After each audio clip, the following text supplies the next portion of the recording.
দখলদার ইসরায়েলি বাহিনী এবং ফিলিস্তিন পুরোদমে যুদ্ধ চলছে। আর এই যুদ্ধের সর্বশেষ আন্তর্জাতিক গুরুত্বপূর্ণ আপডেট সংবাদ জানিয়ে দেব। শুরুতেই শিরোনাম, পরে বিস্তারিত। দুর্বলতা ঢাকতে নেতানিয়াহুর অপকৌশল, মার্কিন প্রভাব হ্রাসে ইরানের ভূমিকা। এরপরে জানাবো 4 দিনে 62 বার যুদ্ধবিরতি লঙ্ঘন করেছে ইসরায়েল। এদিকে ইউক্রেনের রাজধানী কিয়েভে রাতভর রাশিয়ার হামলা, খেরসনে নিহত 3। এরপরে থাকছে মুসলিম দেশগুলোকে ইরানের প্রেসিডেন্ট মাসুদ পেজেশকিয়ানের আহ্বান, সিরিয়া সংকটে যুক্তরাষ্ট্র ইসরায়েল যেন সুযোগ নিতে না পারে।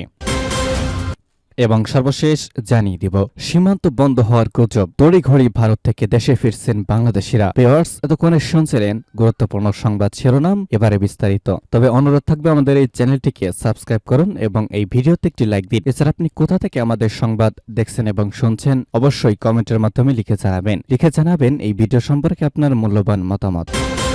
দুর্বলতা ঢাকতে নেতানিয়াহুর অপকৌশল, মার্কিন প্রভাব হ্রাসে ইরানের ভূমিকা। নানা উপায়ে নিজের দুর্বলতা ঢাকতে চাইছে দখলদার ইসরায়েলের যুদ্ধবাজ প্রধানমন্ত্রী বেনিয়ামিন নেতানিয়াহু। এরই অংশ হিসেবে আবারও সিরিয়ার প্রেসিডেন্ট বাশার আল আসাদকে হুমকি দিয়েছে এই রক্তপিপাসু দখলদার ইসরায়েলের যুদ্ধবাজ প্রধানমন্ত্রী বেনিয়ামিন নেতানিয়াহু। সিরিয়ার প্রেসিডেন্ট বাশার আল আসাদকে আবারও হুমকি দিয়েছেন সিরিয়ার মাধ্যমে লেবাননের হিজবুল্লাহর কাছে অস্ত্র পাচ্ছে বা পৌঁছে দিচ্ছে বলে দাবি করেছে নেতানিয়াহু। বলেছেন, সিরিয়ার সরকার আগুনে ঘি ঢেলেছে, সিরিয়ার সরকার বাশার আল আসাদ আগুন নিয়ে খেলা খেলছে। সিরিয়ার রাজনৈতিক বিশ্লেষক ও শাবাব আল ওয়াতানি পার্টির প্রধান খালিদ কায়াশকোশ বলেছেন, নেতানিয়াহুর হুমকির কারণে সিরিয়ার নীতিতে পরিবর্তন তো আসবেই না, বরং এই ধরনের কথাবার্তা বলে নেতানিয়াহু তাদের অক্ষমতার জানান দিচ্ছেন। তারা যে লেবাননে ব্যর্থ হয়েছে সেটার প্রমাণ নেতানিয়াহুর হুমকির মধ্যে ফুটে উঠেছে। তুরস্কের রাজনৈতিক বিশ্লেষক ফিরাস ওগলু বলেছেন, ইসরায়েল বড় ধরনের মার খাওয়ার পর হিজবুল্লাহর সঙ্গে যুদ্ধবিরতি চুক্তি করতে বাধ্য হয়েছে।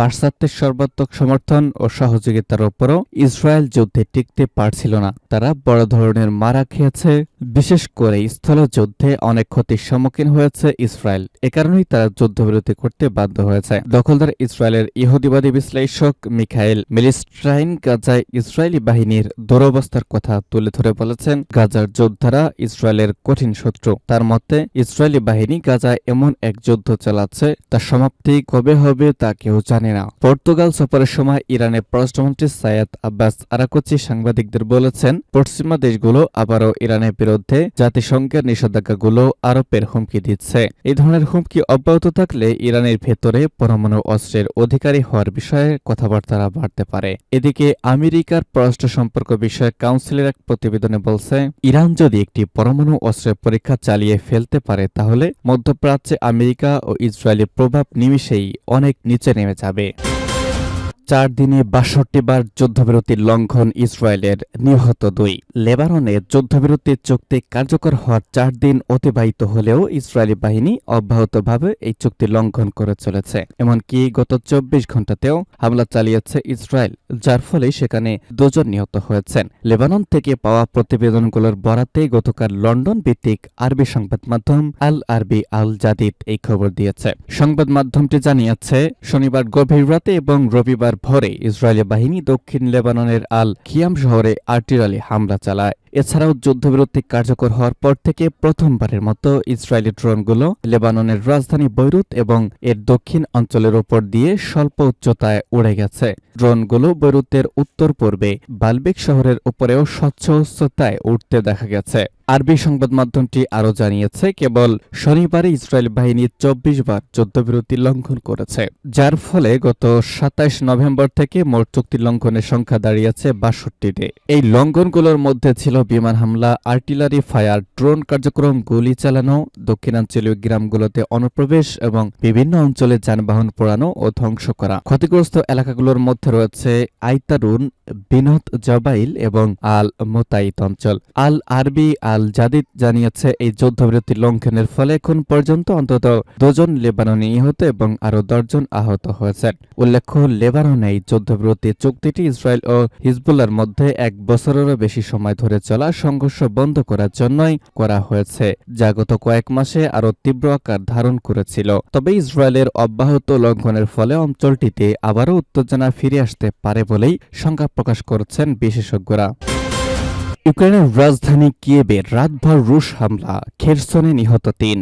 ইউক্রেনের রাজধানী কিয়েভের রাতভর ড্রোন হামলা চালিয়েছে রাশিয়া। গতকাল শহরের সামরিক প্রশাসক সেরহি পপকর জানিয়েছেন, কিয়েভের ওপর প্রায় 1 ডজন ড্রোন ধ্বংস করেছে বিমান প্রতিরক্ষা ব্যবস্থা। তবে দক্ষিণাঞ্চলীয় খেরসনে রুশ ড্রোন হামলায় কমপক্ষে 3 জন নিহত হয়েছে বলে জানিয়েছেন আঞ্চলিক গভর্নর। পপকর বলেছেন, কিয়েভের শহর এলাকায় ড্রোনের ধ্বংসাবশেষ পড়ার পরেও কোনো আহতের ঘটনা ঘটেনি। দ্বিতীয় বিমান হামলার সতর্কতার সময় শহরে বিস্ফোরণের শব্দ শোনা গেছে। শীতকালে ইউক্রেনের জ্বালানি অবকাঠামো লক্ষ্য করে প্রায় মিসাইল ও ড্রোন হামলা চালাচ্ছে রাশিয়া। এদিকে 3 বছর ধরে চলা রাশিয়া ইউক্রেন যুদ্ধে এবার ইতিটানা ইঙ্গিত দিলেন ইউক্রেনের প্রেসিডেন্টটি ভলোদিমির জেলেনস্কি। নেটোর সুরক্ষা পেলে যুদ্ধবিরতি সম্ভব বলে ইঙ্গিত দিলেন তিনি।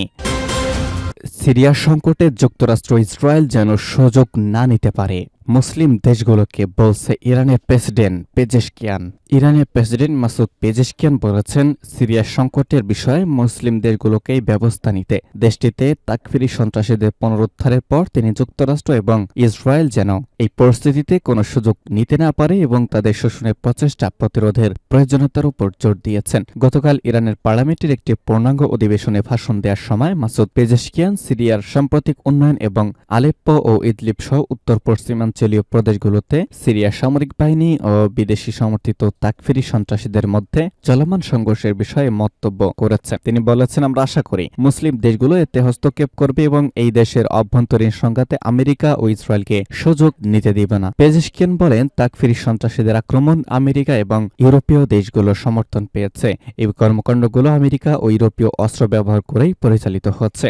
বুধবার থেকে হায়া তাহরির আশাম এবং তাদের মিত্র সন্ত্রাসী গোষ্ঠীগুলো আলেপ্পো অঞ্চলে প্রবেশ করে কিছু এলাকা দখল করেছে। সিরিয়ার সরকার ও জনপ্রিয় বাহিনীর সঙ্গে তাদের তীব্র সংঘর্ষ চলছে।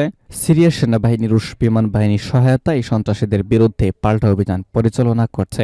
2011 সালে মার্চ থেকে সিরিয়া বিদেশি সমর্থিত সহিংসতায় জর্জরিত। দামেস্ক দাবি করে আসছে পশ্চিমা দেশগুলো এবং তাদের আঞ্চলিক মিত্ররা সন্ত্রাসী গোষ্ঠীগুলোকে সমর্থন দিচ্ছে, যা আরব দেশটিতে ধ্বংসযজ্ঞ চালাচ্ছে। পেজেশকিয়ান পশ্চিমা সমর্থিত ইসরায়েলি কর্মকাণ্ডের নিন্দা জানিয়েছেন, বিশেষত গাজা উপত্যকা এবং দক্ষিণ লেবাননে ইসরায়েলের কর্মকাণ্ডের বিষয়ে। তিনি বলেন, আমরা যুদ্ধ এবং রক্তপাত চাই না।